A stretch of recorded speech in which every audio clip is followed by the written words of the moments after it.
Assalamualaikum warahmatullahi wabarakatuh. Salam satu lumpur petani Indonesia. Sahabat-sahabat petani yang berbahagia, di pagi hari ini kami akan mereview perbandingan progres perkembangan dua jenis padi yang sama-sama galur. Yang pertama, padi JL284. Ya, yang sebelah kiri ini adalah padi JL284, sedangkan yang di sebelah kanan ini adalah padi Suropati. Kita tanam di lahan yang asam-asaman. Kenapa saya bilang asam-asaman?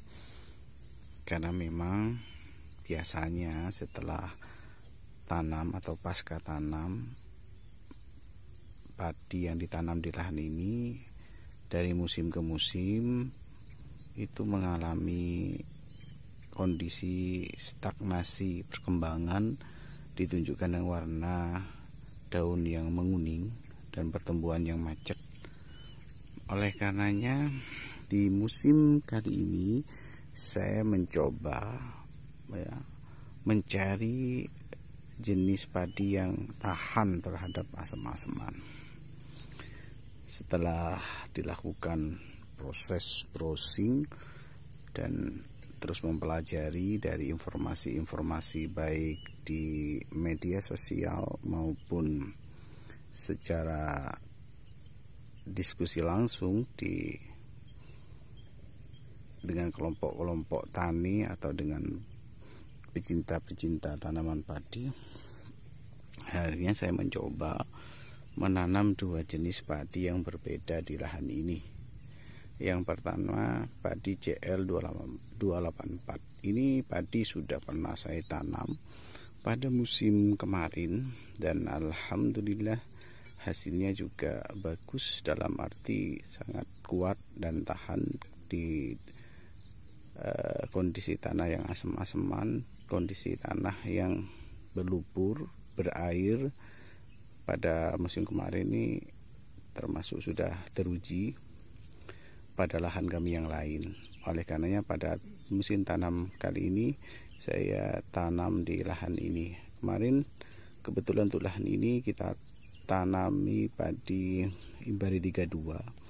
Itu tidak berhasil, dalam arti padinya kuning atau terkena asam-asaman dan akhirnya termasuk gagal panen untuk luasan lebih dari 110 ya. Ini hanya mendapatkan 2,5 kuintal kemarin tuh. Jadi sangat jauh dari ekspektasi ya.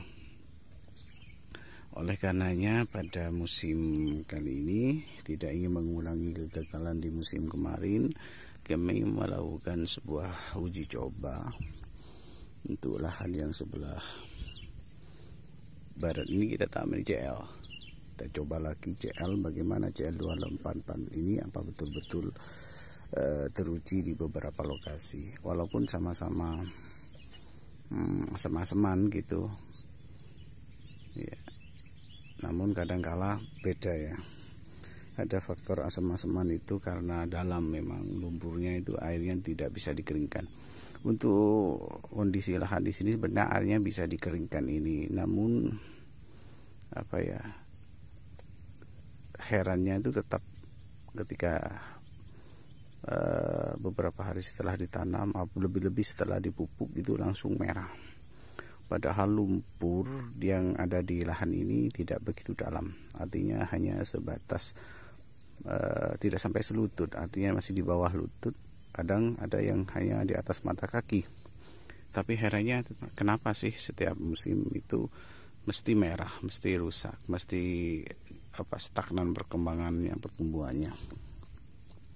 Oleh karenanya saya mencoba untuk melakukan sebuah perubahan, yaitu dengan cara yang pertama adalah mengganti bibit atau benihnya. Dan yang kita coba ini adalah JL284. Ini sudah dipupuk kemarin ya, alhamdulillah tidak merah. walaupun kita pupuknya memang tidak terlalu banyak, namun pupuk yang kita berikan kemarin itu masih dominan unsur ureanya ya.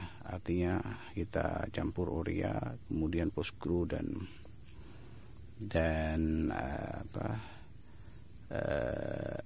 Ponska kemarin.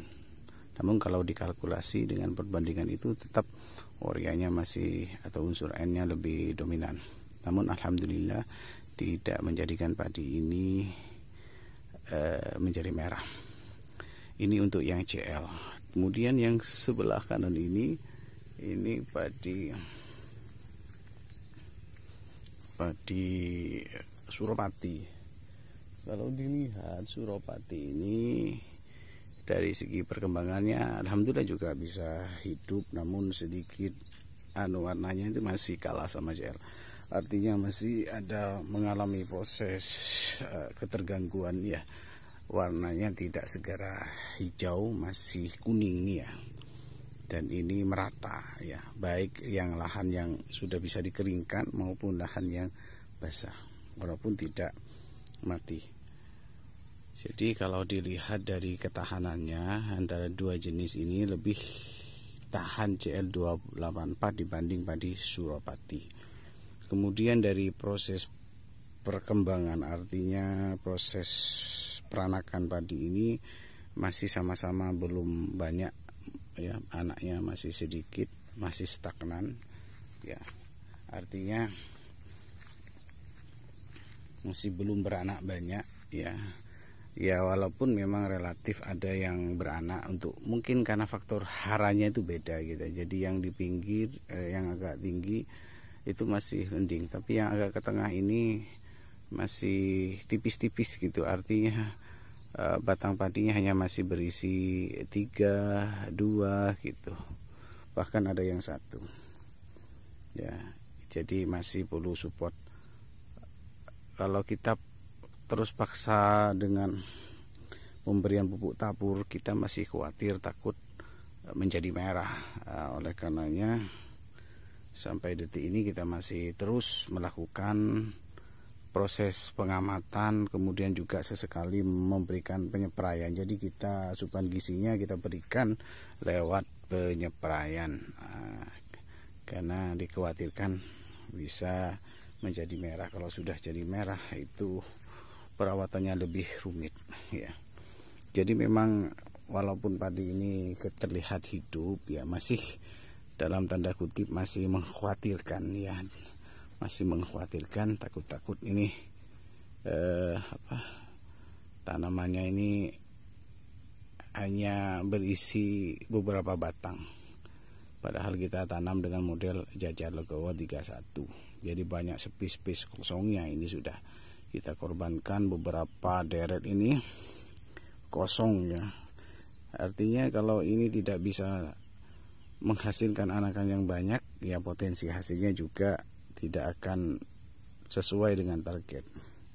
Tapi ini masih dalam tahap uji coba dan uji coba. Jadi bagaimana kesimpulan dari proses ini menjadi feedback di musim berikutnya.